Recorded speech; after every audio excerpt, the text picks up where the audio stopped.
इस्लामुद्दीन मुजाहिद साहब, एक बड़ी तादाद अक़लियतों के ख़ासकर मुसलमानों की हमारे मुल्क में बस्ती है, तकरीबन 20 करोड़ की आबादी है, लेकिन हमारे पास कोई कायद नहीं है जो हमको लीड कर सके। तो क्या तरक्की के लिए एक अच्छा कायद होना ज़रूरी है? अगर ज़रूरी है तो किसे अपना कायद हम चुनें? देखिए, आपका जो सवाल है वो बहुत ही, उसका एक जवाब नहीं हो सकता है। ये कहना कि मुसलमानों में कोई कायद नहीं है, ये भी एक किस्म का जो है ना एक माहौल क्रिएट कर दिया गया है और मुसलमानों में से क़ियादत को उभरने का मौका नहीं दिया गया है। मुल्क की जब आज़ादी हुई तो बड़े खदावर कायदीन हमारे पास मौजूद थे, लेकिन वो कांग्रेस का दामन थाम लिए। मौलाना अबुल कलाम आज़ाद से लेकर मौलाना रफ़ी अहमद ख़िदवाई साहब तक, आप जानते हैं कि इनकी खिदमत जो कुछ भी रही है उससे इनकार हम नहीं कर सकते हैं। लेकिन कांग्रेस ने इस मुस्लिम क़ियादत को अपने इसमें रखा और उसके बाद जब जब भी कोई क़ियादत उभरती रही है उसको सेकुलरिज़म के नाम पर जो है ना उसको कंडम करने की कोशिश की गई। जैसा कि आमिर साहब ने कहा कि इस मुल्क में कोई सेकुलर नहीं रहा है। असल वजह इसकी यही रही कि जो सेकुलर अक़दार थे, जो सेकुलर वैल्यूज़ थे, उन वैल्यूज़ को इन्होंने फरामोश कर दिया सेकुलर पार्टियों ने। और मुसलमान ये समझकर सेकुलर पार्टियों का साथ देते रहे, नेशनल पार्टियों का, कि ये मुल्क का भी भला करेंगे और इस मुल्क की अक़लियतों का भी भला करेंगे।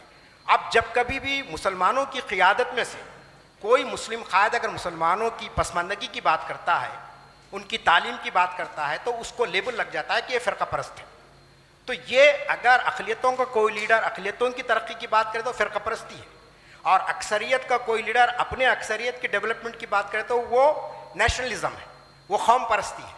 तो आज मुल्क की बाशऊर अवाम को ये सोचना चाहिए कि what is nationalism and what is communalism. इसके दरमियान में एक बहुत बारीक लकीर है। मैं अपने फ़िरक़े की तरक्की की बात करूँ तो मैं फ़िरका परस्त हो जाऊँगा, और अगर आप बात करेंगे तो वो कौम की बात हो जाएगी। नतीजा ये हो रहा है कि इस वक्त मुस्लिम क़ियादत को उभरने के मौके नहीं दे रहे हैं। हमारे सामने कई चीज़ें हैं। 1968 के बाद आप जानते हैं कि मुस्लिम मजलिस शूरा कायम हुई थी, और उठाकर देखिए कि आप 45 MPs हमारे मुंतखब हुए थे पहली मरतबा। पूरे हिंदुस्तान की मुस्लिम क़ियादत का विफाक बना था कुल हिंद मजलिस मुशावरत के नाम से। और उसके बाद जब देखा गया कि ये बहुत आगे जा रहे हैं और अक़लियतों का एक बहुत बड़ा परसेंटेज पार्लियामेंट में और असम्बली में पहुंच जाएगा, एक साजिश के तहत उसको पारा पारा कर दिया गया। उसके बाद आप जानते हैं केरला के अंदर मुस्लिम लीग उभरी, इसी तरीके उन्होंने बहुत वहाँ पे काम किया, और आप देखते हैं कि बाज़ाब्ता कोलिशन गवर्नमेंट में वो शामिल रहे, बल्कि एक वक्त पे मुस्लिम लीग के चीफ मिनिस्टर भी रहे हैं मोहम्मद कोया साहब। फिर उसी तरीके से आप आंध्र प्रदेश में आइए, साबिक़ आंध्र प्रदेश मौजूदा तेलंगाना के अंदर, तो यहाँ पर आप देखते हैं कि मजलिस इत्तेहादुल मुस्लिमीन आज़ादी के बाद से 1958 के बाद से यहाँ पर एक मुस्लिम क़ियादत का एक रोल अदा कर रही है। लेकिन दीगर इलाक़ों के अंदर मुस्लिम क़ियादत इसलिए नहीं उभर सकी। अगर यूपी की आप बात करेंगे तो यूपी के मुसलमानों के अंदर वो सियासी शऊर नहीं पैदा हो सका जो सियासी शऊर पैदा होना चाहिए था। मुल्क की तकसीम के बाद वहाँ का इंटेलेक्चुअल तबका, चाहे वो बिहार का हो, चाहे मगरबी बंगाल का हो, चाहे यूपी का हो, वो पाकिस्तान को हिजरत कर गया। और नतीजा यह हुआ कि एक खला वहाँ पर पैदा हो गया, और उस खला को पुर करने की जब भी कोशिश की गई तो हमारी मजहबी क़ियादतें, वो लोगों को सियासी सेकुलर पार्टियों ने, मैं कहूँगा ये लफ्ज़, कि उनको अपने तरफ यानी हमनवा उनका बना लिया, और नतीजा ये हुआ कि सियासी क़ियादत कोई वहाँ पर उभर नहीं सकी।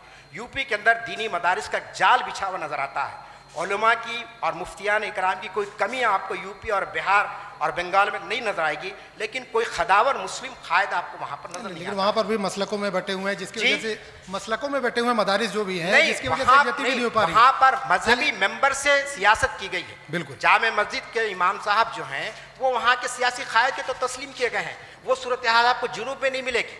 जुनूब के अंदर एक दौर था जामा मस्जिद दिल्ली के इमाम अगर कुछ बोलते थे तो उसका मुल्क पर असर होता था, लेकिन अब वो भी असर नहीं हो रहा है। वो भी अब असर है ना। मैंने यही बताना कि सेकुलर पार्टियों ने मजहबी क़ियादत को खरीद लिया और एक वक्त तक उसका इस्तेमाल होता रहा। लेकिन आज सूरत हाल ये है कि पूरा का पूरा आपके पास शुमाली हिंद का मुस्लिम क़ियादत से बिल्कुल जो है वहाँ पर कोई आपको कायद नजर नहीं आ रहा, और कोई उन पर भरोसा करने के लिए भी तैयार नहीं है।